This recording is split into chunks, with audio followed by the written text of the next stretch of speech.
Good evening. This is Crime Classics. I am Thomas Hyland with another true story of crime. Listen.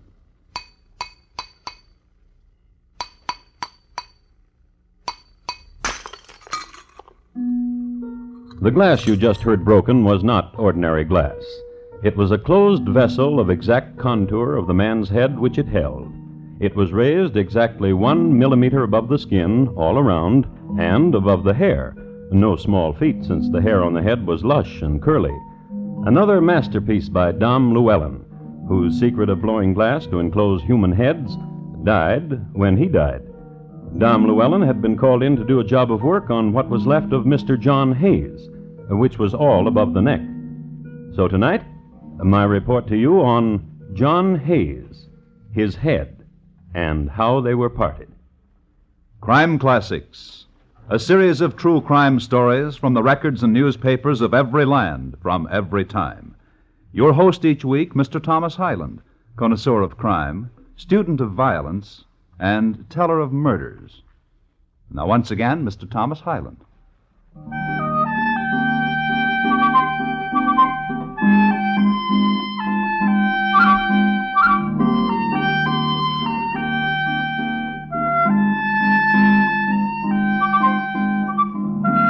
The 18th century was only a few years old, and the town was Warwick, and the season was spring. Things were budding all around, trees, flowers, and there happened to be a 16-year-old girl named Catherine Hall. She appears suddenly in history, this girl, walking down the road. Suddenly, because nobody knows what parentage put her there. Isn't that nice? A young girl swinging down a road in May. Tra-la-la-lying. Skipping. Stops, together nuts. And alongside her, 3 soldiers, officers of His Majesty's Dragoons, and gentlemen.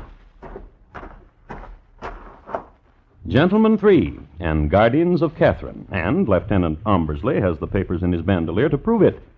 Guardians and their ward at a crossroad. Catherine? Yes, Uncle. Uncle Fred and Uncle Ned and I think the time has come. For what, Uncle? The time has come. Do not be shy. How is it that always you are shy when the sun shines? We have a wedding gift for you. Uncle. From all of us to you. Uncles. The gift, here, a scarf. Uncles. We'll miss you. And I you. And the time now to tell you of him, of the man you will marry.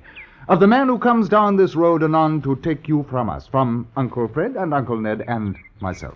Is he as tall as you? He is very rich.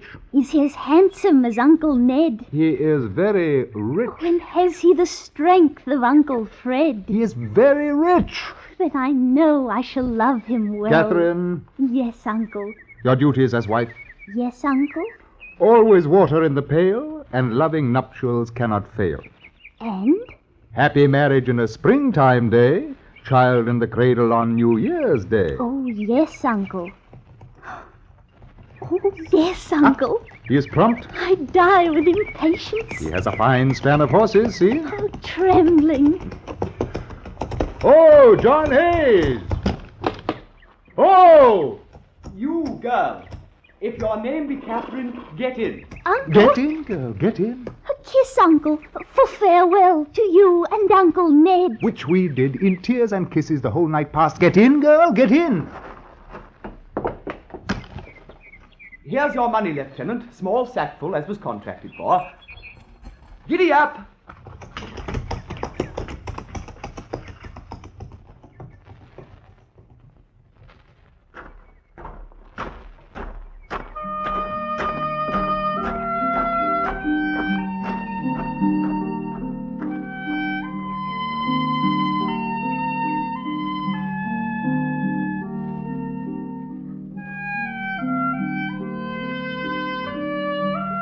They were married that night, these impetuous 18th century lovers, these young people, Catherine Hall and John Hayes. History records that it was a rather hectic marriage.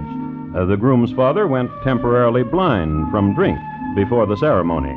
There was unruliness among the servants, and some sources state that the bride herself tried to sneak off and had to be restrained. But married they were just as evening sun went down.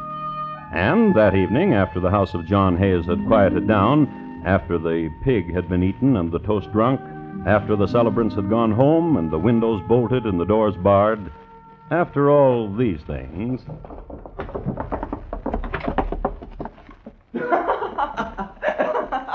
There you are. There you are. Come on out now. There you are. Glibberty Bird. You know what you ought to do. What? Join the army. Join the army? Join the army. Why should I do that? I'd be so proud of you. Aren't you proud of me now? Think of you in a uniform. I never did. Then let's do it. All right. The scarlet trousers and the scarlet coat. Oh, my. And the golden sash and the gleaming scabbard. And I'd stand up straight like this. On your curly hair, a three-cornered hat and a cockade. And I'd march. And I'd march. And perhaps... What? They'd send you to America. Yes! No. You could volunteer for it. No. You'd miss me too much. You'd suffer. Oh, I'd write to you every day. Well, the boats to America do not sail very often. I'd knit things for you and bake things for you. But mostly... What? I'd be proud. Oh, so proud. Dear John. Well, I don't know. Join the army. Proud? Yes. What would you do? Oh, tell people. John. Yes. Golden sash and gleaming scabbard, and on your head a three-cornered hat with a cockade, John. And you'd march so straight and tall, you'd march... Like this? Yes. Like this? Yes. Oh, yes.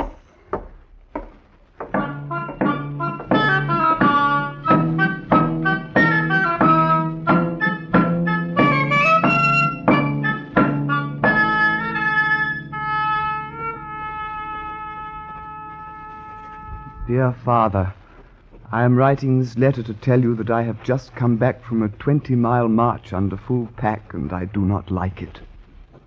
In the 6 months I have been in the army, I have not found a thing that I like about it. It is march, march, march, march. In spite of my education, I am still but a grenadier. 2 of the lads who joined the army with me are lieutenants and wear cockades, so please... Dear Father, present the government with £20 and secure my release from this life. I would do it with my own funds, but I had wisdom enough to assign my wealth to my wife's name before joining the army. I do not wish to bother Catherine in this matter, as I'm going to surprise her by my appearance in civilian garb and put an end to her loneliness. Please, Father, do me this favor. Your loving son, John. Oh, P.S. Please, Father, just consider it a loan.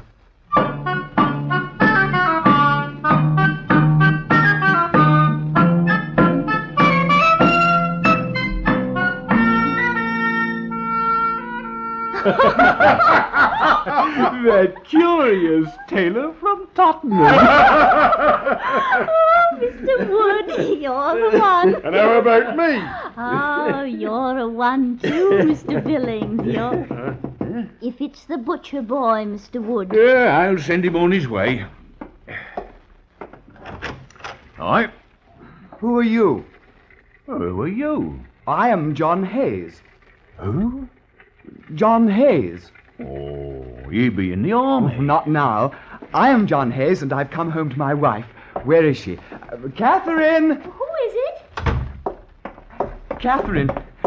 Catherine, I'm home! Dirty deserter. No. Oh, shame. Oh, listen, I'm out of the army. But you cannot be. I just sent you a sweater. I'm out. My father paid a bounty for me, and I'm home again. Who are these men, Catherine? I'm, Billings, the cooper. I be Wood, the alehouseman. Tradesmen? I? For what do we need a cooper and an alehouseman here? Are you questioning me, husband? Well, I'd like to know why a cooper and an alehouseman... Welcome out! Aye, welcome out! Ready here! And one! Drink a cheer, boys! Run to hero, come to home! Run the hero, come to home! Come to home! Come to home! Oh, husband, Dear wife. I was so proud of you when you were gone. And you told people. Oh, yes. Drink a cheer! Here! Drink a cheer! And now, wife. We will celebrate, you and me and Mr. Billings and Mr. Wood. Well, I Happy thought... thought. We'll have a celebrate. John, you're dusty from the road. Go wash. There's a full pail, always a full pail, always waiting for your return. Go wash. Yes. Mr. Wood, Aye, Katie. Mr. Billings. How did you come to marry such a one, Kate? He's very rich. And he's come home. His wealth is assigned in my name. I receive it but in driblets. Poor lady. Shame. If I were a widow, The money? all at once, all mine, Billings? Aye. Let's make a widow. And how to do that? You kill an husband, you make a widow. Ain't that an axe above the fireplace? oh dear friends, I washed Catherine. I was proud.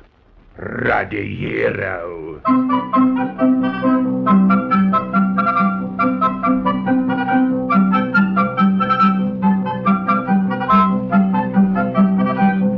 A soldier had come home, to his wife, to his neighbors.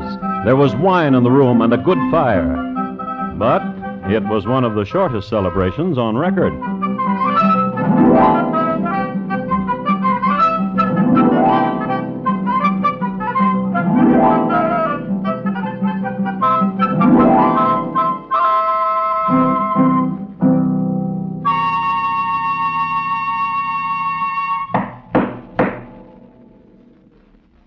You are listening to Crime Classics and your host, Thomas Hyland. This Saturday night, learn the true details of the Wheel of Misfortune case on Gangbusters. When a wheel, gangland terminology for a driver in a crime, runs afoul of the law, he cuts himself out of the crime in question. After the robbery comes off, the wheel declares himself in for a cut of the spoils, and murder results before police clamp the lid on the crooks. Gangbusters, this Saturday night on most of these same stations. The same evening to listen for CBS Radio's thrilling Gunsmoke series. And now once again Thomas Hyland and the second act of Crime Classics, and his report to you on John Hayes, his head, and how they were parted.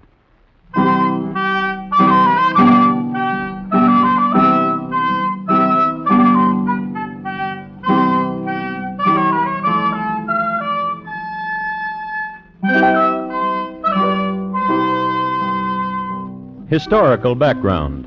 We are concerned here with England in the early 1700s. George I sat upon the throne, and the terms Whig and Tory were being muttered and bandied about and chalked on walls. During one February, the great Sir Hugh Burdenny took time away from the Navy, went ashore long enough to invent the side pocket, only to die a year later in the Fijis. And in April, a month which concerns us most, King George put his queen in prison because of her part in the von Königsmarck affair. But we are concerned most with a citizen of the time, Mr. John Hayes. We hear of him next on the evening of April 22nd. Two lovers who had never heard of him strolled along the Thames. Strolled. Let's sit here, Duck. No, Thomas. So they strolled on.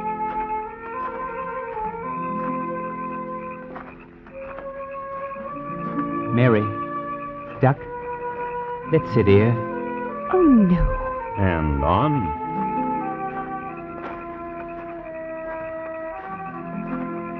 I like it here beneath the bridge, don't you? Well, See how the shadows lie like lacy web? where? Yon. Oh, Let us sit and watch and see how they quiver as riding moon, a trail in the sky. here? Just so. Mary, duck, you are dear to me. Hush. And how to wash this torrent inside me. Fair Mary, fairest and most lovely.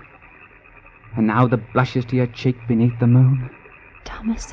Yes, Mary, I too. Thomas. This is an unreality which we see, Mary. A conjugation of shadow and moonlight and But it has such curly hair lacy shadows. and eyes and lips that grin. A head with no body. There in the mud. It'll go away. How can it? It's an abomination. Come. It's not real. It is real. It is not. Go see. Duck. Go see. All right.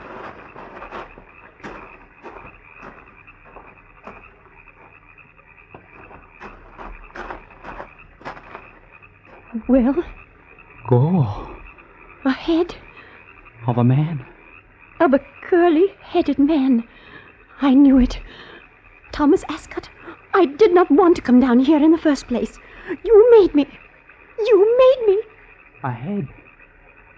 Go.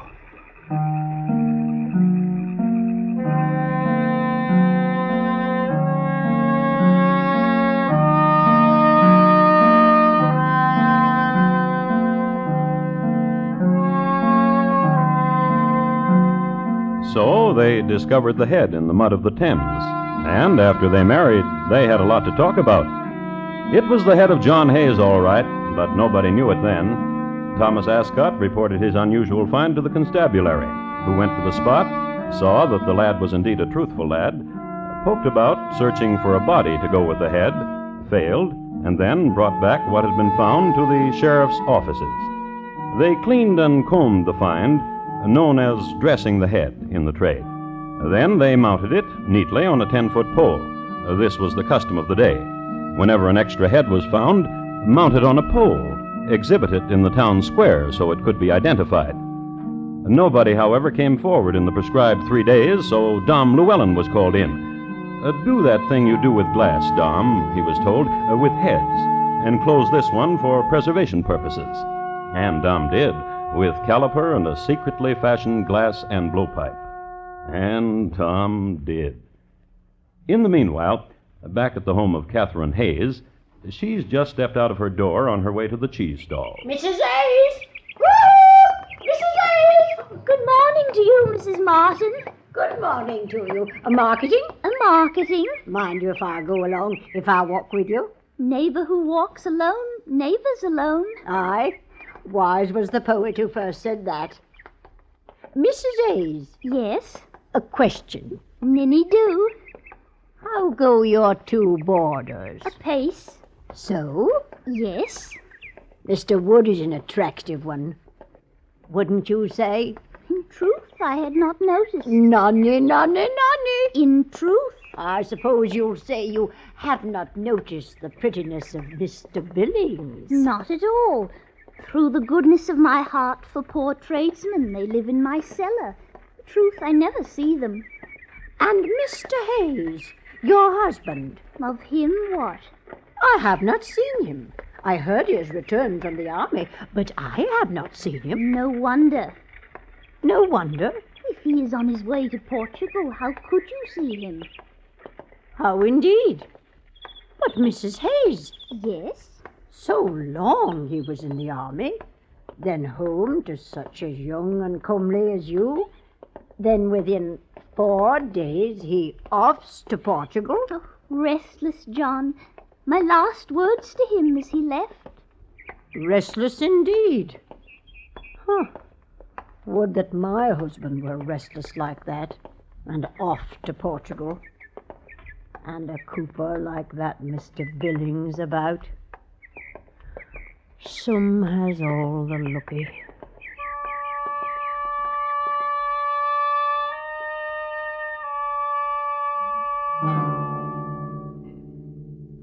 And Mrs. Martin shook her head sadly all the way to the cheese stalls. There she selected a good round Edam and went home and told all the neighbors that John Hayes had hied off to Portugal. And neighbors told neighbors, and everybody was satisfied. For a week. For it was a week later that Mrs. Morton went down to London on a visit to a friend. It was an infrequent trip for Mrs. Morton, and her friend took her around to show her the sights, the finest statuary, the best inns, and on a Sunday afternoon, he took her to see a head, which had been encapsulated by Dom Llewellyn, and which was on exhibition at the Constabulary Museum. And seeing it, Mrs. Morton said this. Why, I do believe I know that man. And her friend took her to the sheriff, to whom she repeated herself. Why, I do believe I know that man. What man? Why, the man in that room there. The one whose head's in the glass. You know him, you say? Did he? You're certain? Did he? Did he do? Who is he? A neighbor to me. Husband to a young lass. Poor lass. Ah? Poor lass, barely 17, I'd say. And her husband dead in such a way. Who is she? What's her name? Catherine. Catherine Hayes. And he who you've got, like you've got, is her hubby, dear. John Hayes. I be confused, I be. How? What's he doing in that room, like he is, when he's in Portugal? What's he doing there, indeed? Madam. Aye? Will you take me to your neighbor? Did he? Did he, I will.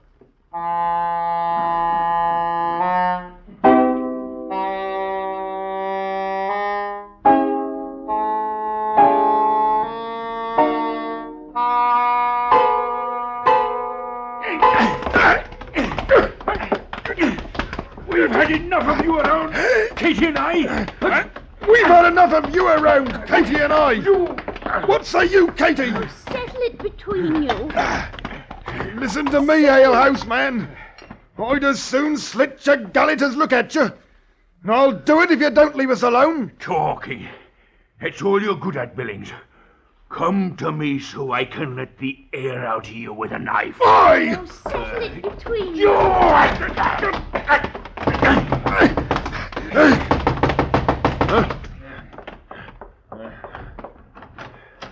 Yes, who be you? Sheriff of London Town. For what? If you be Mrs. John Hayes, I come to take you with me. For what? To show you of your husband, if he be the one whose head we have. Head? Aye. And, madam, I? the two men I espy over your shoulder, may I inquire of their worth? Friends to me? And your husband? I would say so. We will all ride down to London Town.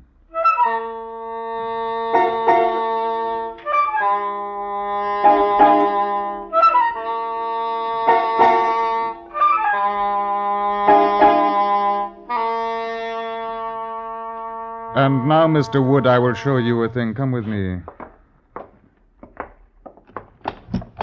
Look, you. Who is this man whose head is in this glass? I do not know. Who is this man? I do not know, I swear it. I am a pious man. And when I swear a thing, it is sworn to. And it is the truth. Very well. Sit there.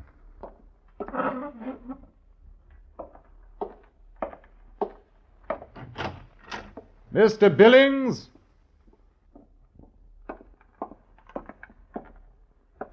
Close the door, please. Walk to that table, Mr. Billings, and tell me whose head it is encased there.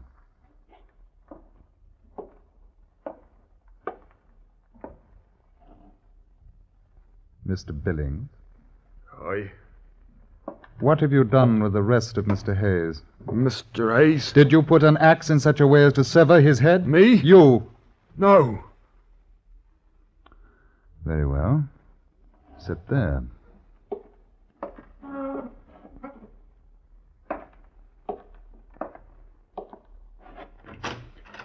Mrs. Hayes, please.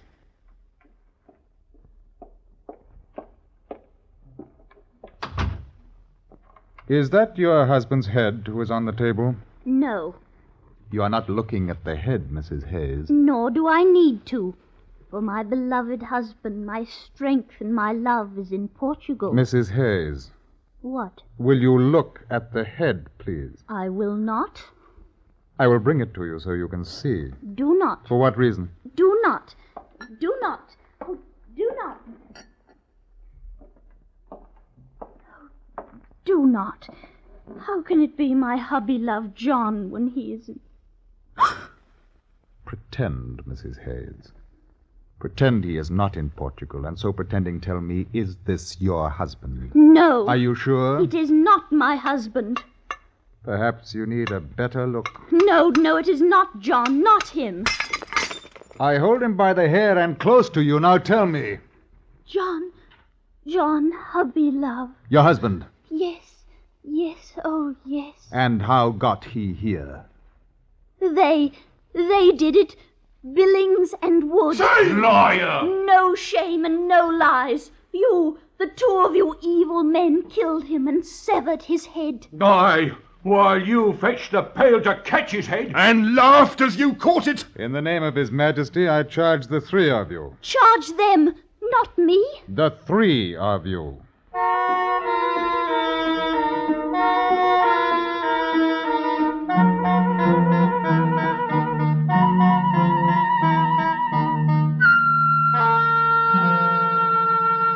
And the three of them were tried. Billings and Wood on the charge of murder. Catherine on the charge of petty treason, which was 18th century talk for killing one's husband. All were found guilty. Wood died in jail. Billings was hung in chains. And Catherine... Let me read to you from a journal of the times concerning Catherine. An iron chain was placed about her body and fixed to a stake. On these occasions, when women were burned for petty treason, it was customary to strangle them by means of a rope passed round the neck and pulled by the executioner, so that they were dead before the flames reached the body. But the flames leaped so high that the executioner burned his hands, so that he could not strangle, so that Catherine Hayes was burned alive. It is interesting to note that a graph of petty treason in England for a whole year after that shows a decided drop before it picks up again.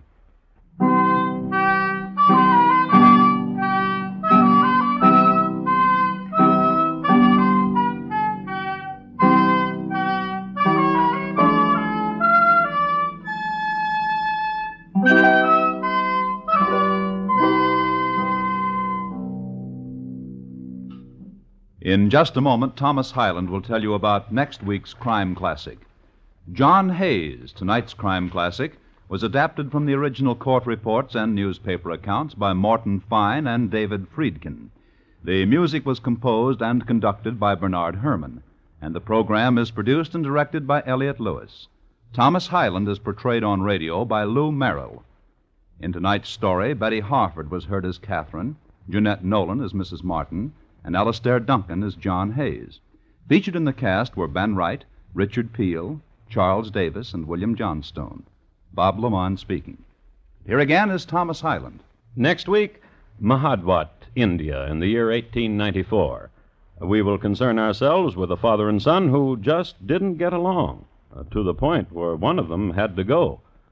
My report to you will be on Rashi among the crocodiles and the prank he played. Thank you. Good night. From the stars of old Vienna to Rodgers and Hammerstein, hear a cavalcade of musical treats illustrating how easy it is to become stage-struck, the Broadway musical way, with Guy Bolton and P.G. Wodehouse as guides. Hear the evolution of musical comedy Friday night, when CBS Radio presents Stage Struck. Lionel Barrymore's Radio Hall of Fame is great Sunday night drama on the CBS Radio Network.